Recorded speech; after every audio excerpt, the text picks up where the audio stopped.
Transformer-based models have performed really well in terms of effectiveness for NLP and IR. I'm going to be talking about the limitations of these models.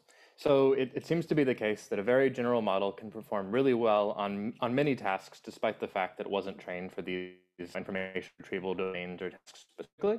So this is great, but it asks the question of, or it begs the question of, how do we improve further? Like, do we just forget everything we know about IR and NLP and just keep building larger and larger models? Is this the solution going forward? Or do we need to bring in some sort of domain knowledge? How does what we know about these fields, IR and NLP, interact with the task? And how can we bring these two together to improve on what these large models are already capable of doing? First of all, just the question of how we make improvements. Do we want to be allocating our resources to training larger models? Do we want to be allocating our resources to looking into new ways to suit these models to a task, et cetera? So this resource allocation problem is one issue. But another issue is the behavior of these models.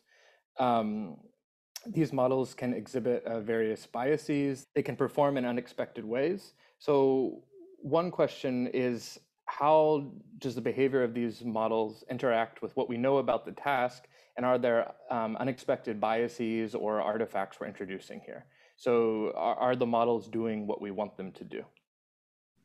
So one recent work I think is pretty interesting is the sparse, dense, and intentional representations for text retrieval. It was published in Tackle. This paper looks at how a dense representation interacts with the length of the text being represented. So in other words, given a dense representation with 768 dimensions, how much text can you store here? I think this is a very interesting question because it gets to many of these underlying issues with length and with transformers.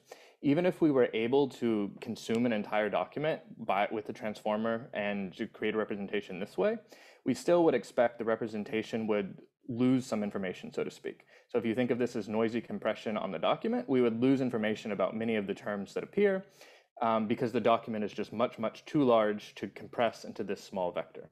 So I think this brings up a lot of interesting questions about how we create these vectors, how we represent a document that's just much too large to fit inside a vector, so to speak.